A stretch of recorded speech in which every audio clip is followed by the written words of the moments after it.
Salut les chums, bienvenue au Rien que c'est une brosse podcast. Aujourd'hui, je suis avec Alexandre Groux, copropriétaire chez Le Trèfle Noir. Salut Alex, ça va bien? Salut, ça va toi? Ben oui, super bien. Je suis content de te recevoir à l'émission. Fait que aujourd'hui, dans le fond, on va parler de dry up. Fait que, Yes. première question, je sais que je viens juste de te la poser, mais c'était pour que moi je le sache.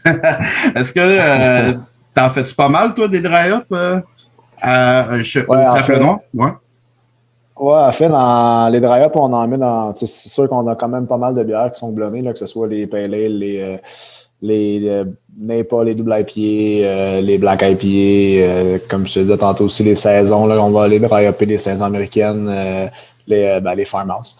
Ouais, c'est pas mal ça en fait. Fait que oui, on a pas mal. Tu sais, sur notre gamme régulière, là, je te dirais qu'il y a tout le temps 3 à 4 bières là, qui sont dry uppées.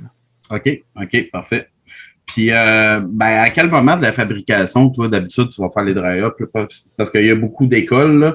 Il y en a beaucoup qui Ouais. vont le faire après 2 jours de fermentation, à la fin de la fermentation, au début. Fait que toi, tu te situes où là-dedans? Ben, les dernières années, on a expérimenté pas mal là, avec l'avenue des NEIPA et tout. Fait que c'est sûr qu'au départ, là, quand tu te recules, là, mettons, là, 10 ans, quand on a commencé, 10-12 ans, là, on s'entend que les techniques de dry-up n'étaient pas pareilles. Là. On mettait le houblon, une fois que la bière était refroidie, qu'on avait enlevé la levure, on remettait du houblon. Ouais. Dans le couple, dans le fond, pendant le cooling. Mm-hmm. Après ça, tu vois, il y a eu une étape où on a mis à la fin de fermentation, là, autour de la fin de la fermentation, quand elle était moins active un peu. Puis là, on est rendu qu'on met ça en biotransformation là, directement dans le fermenteur avec la levure au départ. Là. Fait que souvent, ce qu'on fait, quand on ne fait pas de double dry-up, on va faire un montant de houblon qu'on va mettre dans le fermenteur en même temps que la bière quand elle refroidit avec la levure. Fait que quand la levure va devenir active, mais elle va quand même sortir des composantes. Des huiles essentielles en fait, puis ils vont rester. Fait que là, ça fait des bières qui sont beaucoup plus goûteuses, beaucoup plus fruitées. Ouais. Puis en même temps, ça l'aide à la tenue, dans n'importe le trouble que tu veux avoir. Ben, dans le fond, là, le dry-up va aider à ça. En fait, le dry-up va aider à la rétention de la levure et de la protéine dans la bière. À la fin, au final. Fait que, on est rendu vraiment plus là-dedans, là, vraiment d'y aller là, comme ça. Puis si on y fait, mettons, un double dry-up, on va splitter le houblon en deux. On va y aller une batch en biotransformation, puis une batch à peu près rendu, là, je parle technique un peu, là, mais à peu près rendu à 20 degrés spécifiques ou 5 degrés plateau, là, à peu près, là, on va remettre un autre batch de houblon à ce moment-là pour laisser jusqu'à la fin de la fermentation. OK. Mais justement, tu as touché un point, là, parce que j'ai entendu d'autres places qui faisaient ça. Ils prenaient la levure, refroidissaient un petit peu, genre autour de 10 degrés, puis après ça, ils refaisaient un dry-up. Fait que toi, tu faisais ça de même au début, c'est ça? Oui, encore une bière qu'on fait comme ça, la Foublonne, en fait, qu'elle n'est plus sur le marché vraiment, là, à part un peu ici, là, plus en Abitibi. C'est un produit que j'ai créé il y a 12 ans. Fait que, il y a 12 ans, c'était le même qu'on fonctionnait. Fait que les gens ont appris à aimer ce profil-là. Fait qu'on l'a conservé comme ça.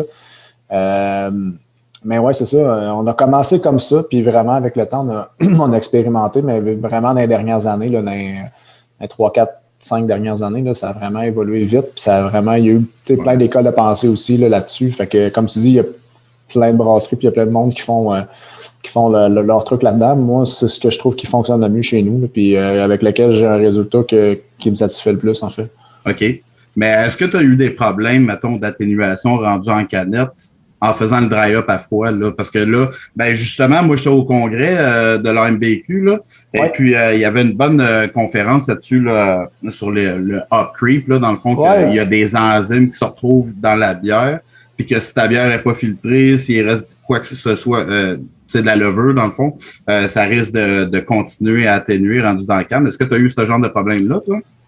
Pas dans l'IPA, en fait. Là. Non, on n'a pas eu vraiment ça, c'est un running gag que j'ai avec un de mes chums, là, Simon Livingston, à l'espace public. Là. On a un running gag là-dessus, là, le hop creep, là, parce que ça fait des années qu'on entend parler, puis ça fait des années qu'on se dit, bon, ça n'existe pas, on l'a jamais vu, ça. Ah ouais?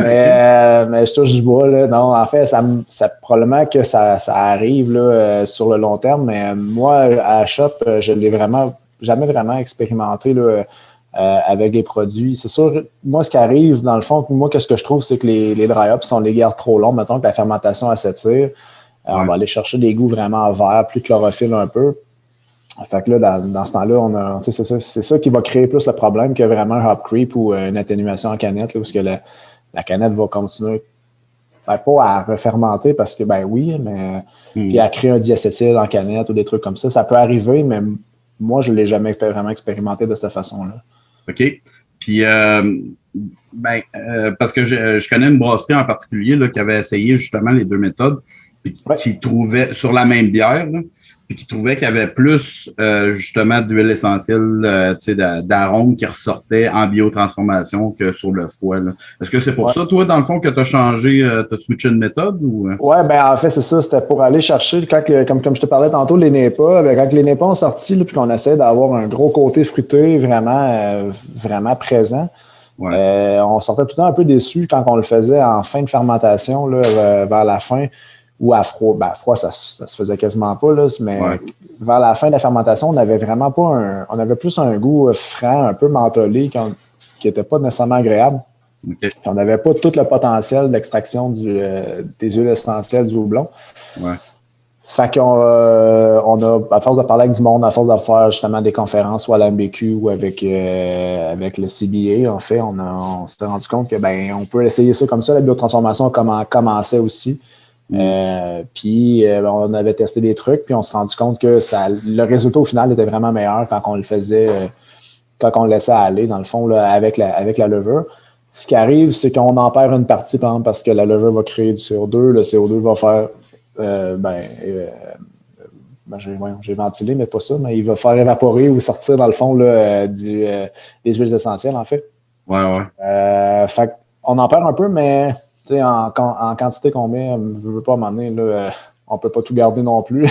mais c'est ça. Non, c'est là qu'on a vraiment trouvé le meilleur ratio, là, puis vraiment le meilleur aspect floral là, ou fruité qu'on voulait aller chercher là, pour le houblonnage. En fait, c'est comme ça que nous autres, chez nous, on avait trouvé la meilleure façon, la meilleure technique.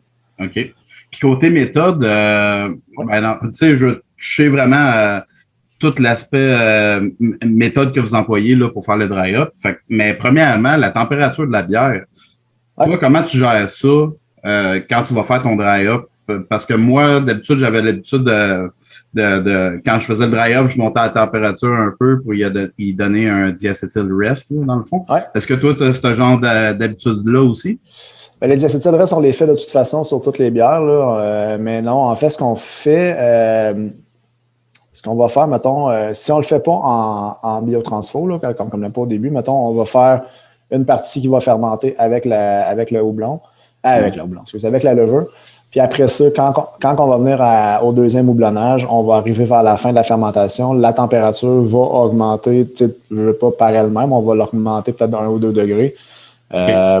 Puis on va faire notre diacétyl rest jusqu'à ce que... on va faire notre dry-up, mais on va faire notre diacétyl rest avec le dry-up jusqu'à ce que ça soit atténué au complet, qu'il n'y ait plus de présence de précurseurs de diacétyl. Puis après ça, on va sortir. Fait que je ne sais pas si c'est la façon qu'on fonctionne comme ça qui fait en sorte qu'on n'a pas eu de hop creep, justement, parce qu'on laisse vraiment l'atténuation complète pour être sûr et certain que, justement, le diacétyl, il s'est réabsorbé par la levure. OK.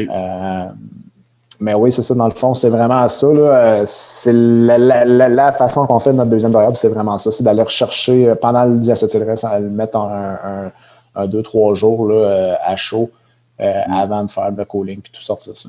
OK, fait que tu augmentes tout le temps de 1 ou 2 degrés au deuxième dry-up.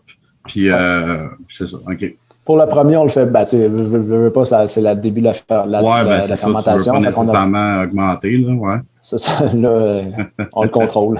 Parce que là, sinon, ça va partir en peur. Ouais, c'est ça. On a déjà vu ça aussi. Il y avait une mode avant de dry-upper dans le début de la fermentation. Juste attendre que la fermentation décolle, puis mettre du dry-up dedans, puis ça faisait des bombes, là, le crowdgun se pétait, puis là, le houblon voulait sortir avec le CO2 en même temps. Fait que c'était vraiment bordel, là. On a fait ça 2-3 fois avant de, on essaie de trouver une façon en mettant un peu, en fermant le fermenteur en attendant que ça arrête de sortir. Puis là, après ça, on met C'était tout dans le bordel. Ouais. Non, mais c'est vraiment impressionnant de voir ça chez Unibrew. J'ai vu ça, je pense, une fois, là, que c'est dans les grosses cuves, là, ça se met à sortir par en haut. Là, ça, c'est impressionnant. Ça, ça fait peur. Moi, j'ai vu des vidéos, là. J'ai vu des vidéos on a fait chez nous, là, aussi à 2 mains, là, sur le cap, puis pour pas que ça sorte. Mais j'ai vu des vidéos d'autres brasseries aussi au Québec que je nommerais pas, mais que j'en ai vu des problèmes comme ça. Là. Ouais, OK. Et sinon, ben, pour justement la méthode d'ajout de houblon, toi, tu vas rentrer ça comment? Parce que je sais, il y a il y a des équipements qu'on peut utiliser ou simplement faire le versement par le haut. Toi, tu te situes où là-dedans? Nous autres, on fait tout par le haut, mais on met une pression positive de CO2 en fait dans le fermenteur pour être sûr et certain qu'il n'y a pas d'intake d'air. Fait qu'on va se plugger soit par le fond de la cuve, en fait, pour pousser du CO2 au travers, ou par le sidearm, là, peu importe, là, selon la disposition du fermenteur. Puis on va se garder vraiment un pad de CO2 à l'intérieur de la cuve pour être sûr que quand on va mettre le houblon, ben le houblon va descendre, fait qu'il va entraînerait de l'air. Fait que s'il y a tout le temps une pression positive, mais au moins, on est capable d'éviter que l'air rentre dans le fermenteur. Ouais. Fait que si on le fait en biotransfo, ben on le met quand on commence notre cooling, fait que la porte est ouverte, fait qu'on drop directement par la porte. Avant de refermer tout ça, vu que de toute façon, la bière va avoir besoin d'oxygène de toute façon pour fermenter, fait qu'on s'en fout un peu plus. Mais si on fait un deuxième dry-up ou un dry-up plus tard dans la fermentation, on va vraiment aller avec une pression positive en CO2. OK. Puis, as-tu déjà eu des problèmes, mettons, parce que là, tu rentres ton CO2 dans le liquide directement, fait que as-tu eu des problèmes justement de trop de mousse, puis ça tend à ressortir, là, justement? Ben non, pas tant que ça. C'est quand même relativement vers la fin de la fermentation qu'on le fait. Fait que non, c'est pas trop pire. Ça peut arriver quand le fermenteur il est vraiment, vraiment, vraiment plein. Là. Nous autres, on a un système de 15 barrels, mais on a des fermenteurs plus petits qu'on a gardés qui sont à peu près 12 barrels. OK. Des fois, quand ils sont topés, là, une bonne batch, ça peut arriver. Là, la semaine passée, on a eu un genre de problème comme ça, c'est la check valve qui a fini par ouvrir parce que là, il y avait comme pas assez de jeu entre la bière et le fermenteur, le top du fermenteur. Fait que ça peut arriver, mais au niveau de déborder quoi que ce soit de la mousse, non, ça ne m'est pas jamais vraiment arrivé. Okay. Plus avec, justement, quand on ajoutait du houblon dans le Crozon, là, ça arrivait régulièrement qu'on se ramassait avec de la bière à grandeur. Okay. On a arrêté de faire ça parce que c'était trop problématique. Il n'y avait pas assez de contrôle là-dessus. Là, je n'ai pas trouvé vraiment, probablement qu'il y a quelqu'un qui pourrait m'éclairer là-dessus, mais je n'ai pas assez trouvé, j'ai pas trouvé une façon de faire qui était assez efficace, dans le fond, sans faire un gros mess. OK. Mais ça me fait penser à une autre question, dans le fond, parce que moi, on l'avait essayé aussi par la pierre de carbonatation. Là. On rentrait le CO2 par là, à la place de pousser dans le fond. On rentrait par la pierre. Mais on a trouvé que le résultat, à la fin, au Cold Crash, on avait une bière pas mal plus green, là, pas mal plus harsh qu'habituellement. Toi, tu n'as pas eu ce genre de... toi, tu parles par une unitank, là, avec une tank, un fermenteur avec une pierre. Moi, je ne mets pas de pierre dans un fermenteur. En fait, on transfère tout. Fait que je ne peux pas.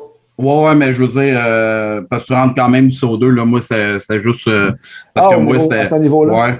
Ouais, à cause du CO2, puis je sais pas comment le dire, là, mais à quel point tu fais bouger le houblon. Est-ce que tu as eu des problèmes plus tard que c'est resté green un peu plus longtemps ou tu n'as pas eu vraiment ce problème-là? C'est une bonne question.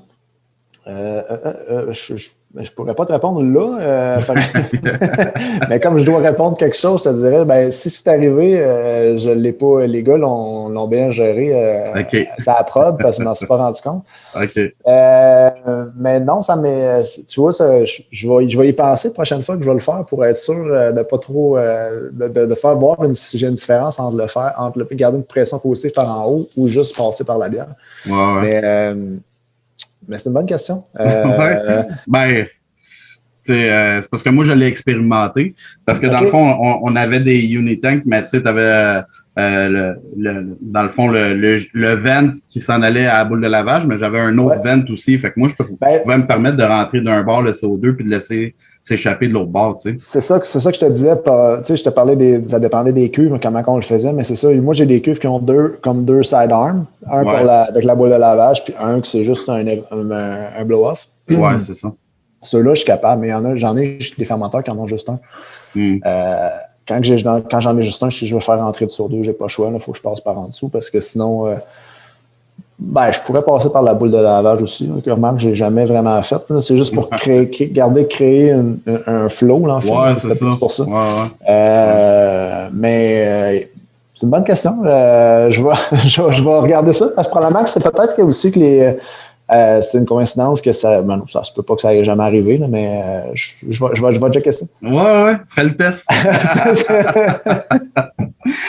Puis sinon, ben là, dans le fond, j'allais te demander pour les précautions prises, mais ça, on le sait déjà, tu prends le CO2. Mais est-ce que tu as une autre sorte de désinfection? Tu sais, mettons sur les sacs, est-ce que tu vas désinfecter avec de l'alcool, tes mains, etc.? Bon, on a tout le temps des gants. Là. En fait, nous autres, aussitôt que tu touches à une cuve, surtout quand tu l'ouvres, le port de où tu vas faire ton dry up, on va le mettre avec soit du paracétique ou de l'alcool. Les sacs, pas tant que ça. En fait, souvent, ce qu'on fait, c'est qu'on prend une chaudière, propre, on pèse nos houblons, on met ça dans une chaudière, on part avec la chaudière, on monte en haut.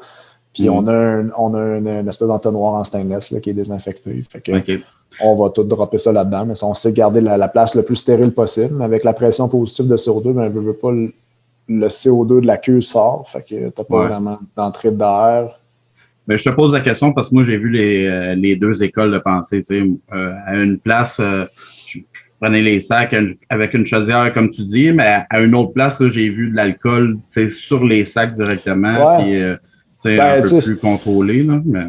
C'est sûr que si on fait, mettons, une biotransfo puis que je vais mettre des sacs par la porte, je vais faire attention. C'est sûr que là, le sac va probablement essayer d'être le moins en contact possible avec le bord du fermenteur. Ils vont... non, je ne mets pas d'alcool sur le sac en tant que tel. Je désinfecte ma porte, mettons. Je vais désinfecter l'air, la porte, le manhole puis tout, mais je ne mettrai pas rien sur le sac en tant que tel parce que là, l'eau blonde va coller sur le sac. Là, c'est ça. Moi, ça, j'ai pas. Peut-être que je suis dans le champ, mais dans mon cas, moi, je peux pas dire que le blond, c'est aseptique aussi, là, à un moment donné. C'est ça. Faut pas être plus catholique que le pape. Là. Ouais, c'est ça. Puis, est-ce que tu utilises, as-tu d'autres équipements que tu vas utiliser? Pendant tout, tu ne fais pas recirculer ou crusher le houblon? Non, j'ai pas. Quand on fait des dry-up, les deuxièmes dry-up, mettons, la première, quand on fait juste une biotransfo, on touche à rien parce que veut pas, les courants de convection vont mélanger l'eau blonde tout seul. Mais quand on fait un dry-up, un deuxième dry-up, en fait, ou un dry-up tard dans la fermentation, on va à peu près, une fois par jour, on va juste donner des petits bursts de CO2 pour mélanger l'eau blonde, alors remettre en suspension, en fait. Donc, on va le faire à peu près juste 2 jours. Après ça, on laisse ça tranquille pour que ça se sédimente. Souvent, ce qu'on s'est rendu compte, c'est quand on met des grandes quantités de houblon d'un coup, on avait des motons de houblon qui étaient encore secs, en fait. Fait que si on le faisait comme ça, ça défaisait les motons. Puis là, après ça, on était correct. Ils se diluaient, pas se diluaient, mais ils se défaisaient mieux dans la bière. Mais si tu parles plus comme des hopbacks ou des trucs comme ça, non, ça... On a eu nos lots d'expérimentation avec ça dans le temps, là, mais c'est trop quoi. Tu as fait comme moi, dans le fond, parce que moi aussi, j'ai expérimenté dans une ancienne job, puis au final, on s'est rendu compte que le plus simple, c'est d'aller dropper les sacs, puis that's it, là, tu sais. Moi, dans le temps, je travaillais chez Mickelson, on avait des gros percolateurs, là, on mettait du houblon en feuille là-dedans, puis on fait passer de l'eau chaude, puis on sortait comme un thé, si tu veux.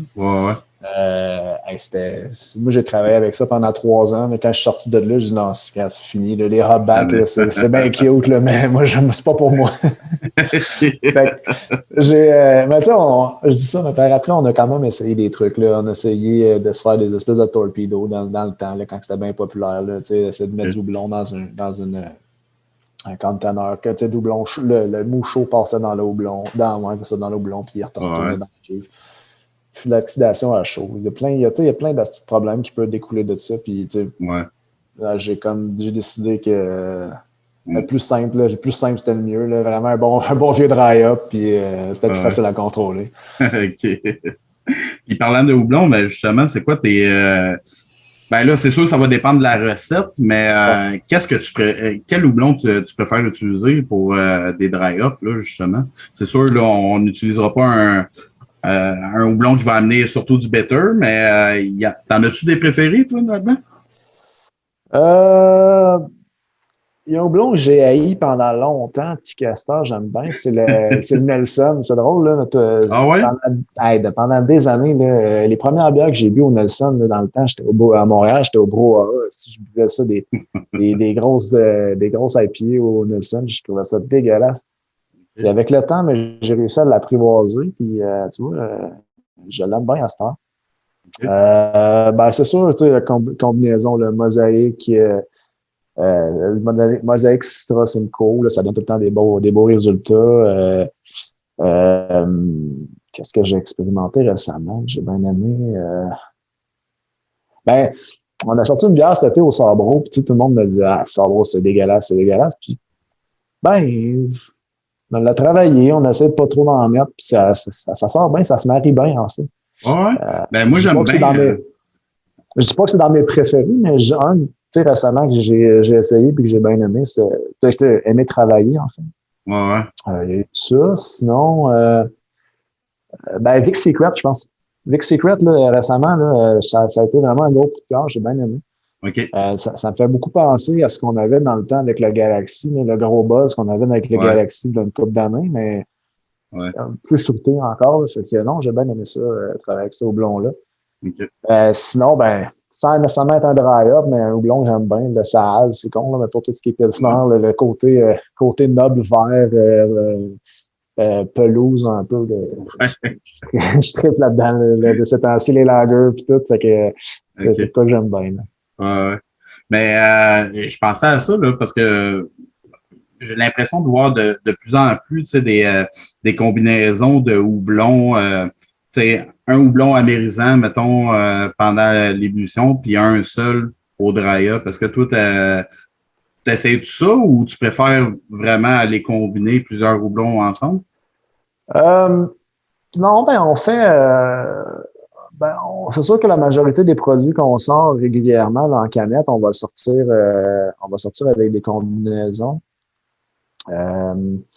Mais on a fait récemment des trucs avec juste essayer deux houblons ensemble, mettons, mais pas nécessairement. On fait plus vraiment d'amérisant. Tu sais, nous autres, chez nous, là, en tout cas, on fait plus d'amérisant. Je mets quasiment plus de houblons dans les bouilloires pour tout ce qui est IPA, puis surtout le NEIPA, là, en fait. Je mets juste en biotransfert puis en dry-up. OK. Puis ce qu'on va faire, c'est qu'on va aller chercher, mettons, une combinaison de deux houblons, là, mais c'est rare que j'y vais vraiment avec un houblon. C'est à moins que je veux essayer un nouveau houblon que je connais pas. T'sais, on a fait ça récemment l'été passé, avec du Strata. J'avais jamais eu ce houblon-là. J'ai fait une espèce de smash, là, une smash au Strata. Ouais.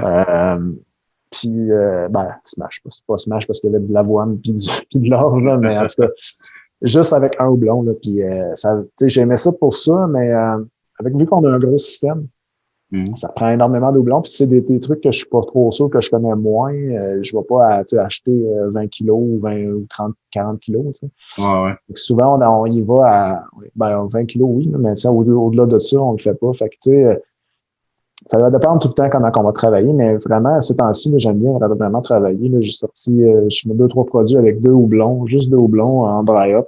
Puis, à date, je trouve que, tu sais, parce qu'à un moment donné, quand t'en mets, là, 6-7, là, qu'est-ce qui goûte quoi, là, à un moment donné, je sais pas, on voit que le goût se perd un peu, puis, c'est plus dur à savoir, tu sais, j'en mets-tu pour rien, ou qu'est-ce qui ressort plus, qu'est-ce qui prend le dessus sur quoi, c'est ça.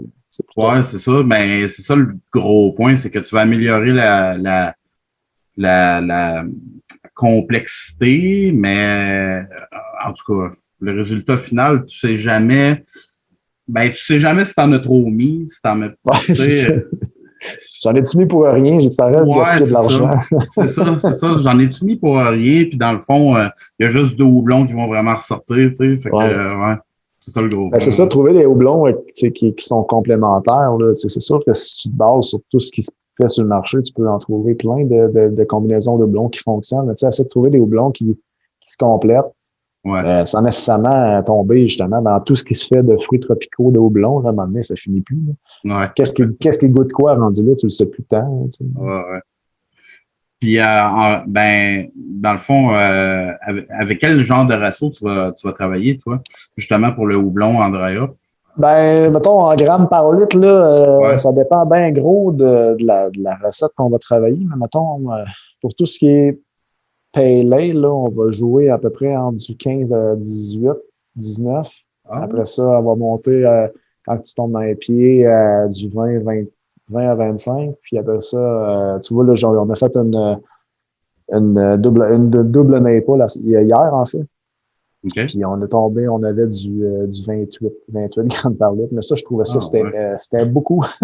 Ouais, ben, c'est vraiment intéressant parce que moi, je m'étais fait convaincre par quelqu'un qu'il y avait une étude qui était sortie qu'au-dessus de 12 grammes par litre, c'était plus absorbé par le liquide. Mais là, fait que j'ai toujours pensé que c'était vraiment ça, le rule of thumb. Mais là, je vois que écoute, non. On a, je suis pas, pour être bien franc, là, j'ai pas lu cette étude-là, mais pour être bien franc, moi, pour le tester, là, dans les Népal, on se tient vraiment de ça, là, autour de 23, 23.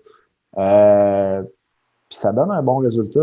En bas de ça, pour les Pale Ale, je pourrais te dire que je pourrais descendre encore. Là. C'est vraiment parce que les facettes sont bâties comme ça, mais puis pour les doubles, ben, tu vois, c'est la première fois qu'on l'essayait. Je vais te dire ça dans 2 semaines que ça donne, mais pour l'instant, en tout cas, au nez, ça sentait bon aujourd'hui quand je suis rentré.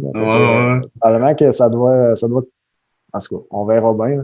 Non, mais c'est pour ça que je fais ce podcast-là. Dans le fond, c'est pour aller voir justement d'autres manières de faire. Ça, c'est intéressant, ça. Je vais le garder en tête.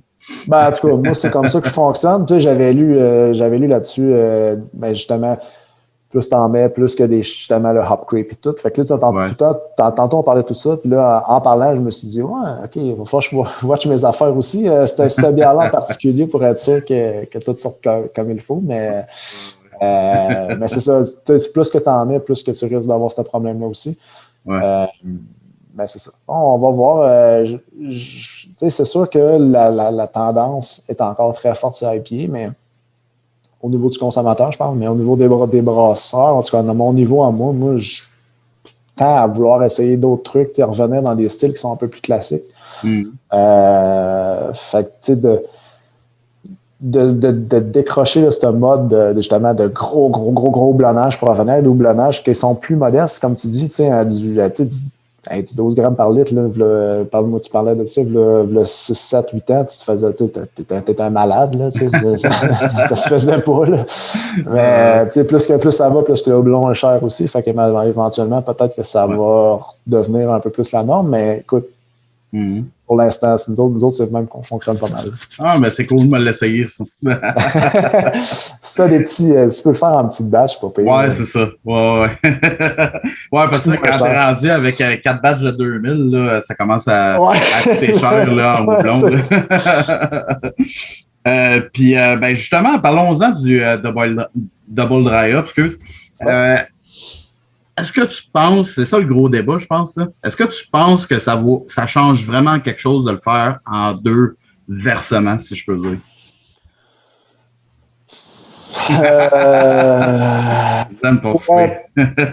Pour être bien honnête, je pense pas. OK. On le fait pour des raisons de... Tu sais, tantôt, je te parlais que ça faisait des motons quand on mettait trop grosses quantités. On l'a vu, nous autres, sur une bière en tant que telle, que ça le faisait pratiquement à toutes les fois. Puis, on s'est rendu compte que même après avoir poussé si on poussait du CO2, ça se défaisait pas tout le temps. Des fois, ça se ramasse juste au fond, puis ça clogue au fond. Fait qu'on a décidé de séparer ça sur certaines bières. Quand on avait trop des gros houblonnages, des séparer en deux. OK. Après ça, tu sais, d'en faire 2, 3, 4, je suis peut-être pas la meilleure personne à qui tu peux demander ça, mais par expérience, moi, je pense pas que ça change grand-chose. Si j'étais capable de tout le temps tout le mettre dans un, je le ferais tout le temps dans un. OK. Ouais, ben ça limite les risques, ça limite le travail un peu plus. C'est vrai ça, tu sais, tu joues pas dans ta cuve à tous les 3 jours pour essayer de rentrer d'autres houblons dans ton fermenteur puis essayer de prendre un risque à chaque fois de contaminer ou rentrer de l'oxygène, tu sais. Bon, je pense pas. Pour être franc, moi, personnellement, je pense pas que ça vaille la peine. Mais au-delà de ça, nous autres, c'est une limitation au niveau de l'équipement, mais avoir un quadruple ou un triple houblonnage. C'était ma prochaine question, parce que là, j'ai vu des quadruples houblonnages, puis même plus.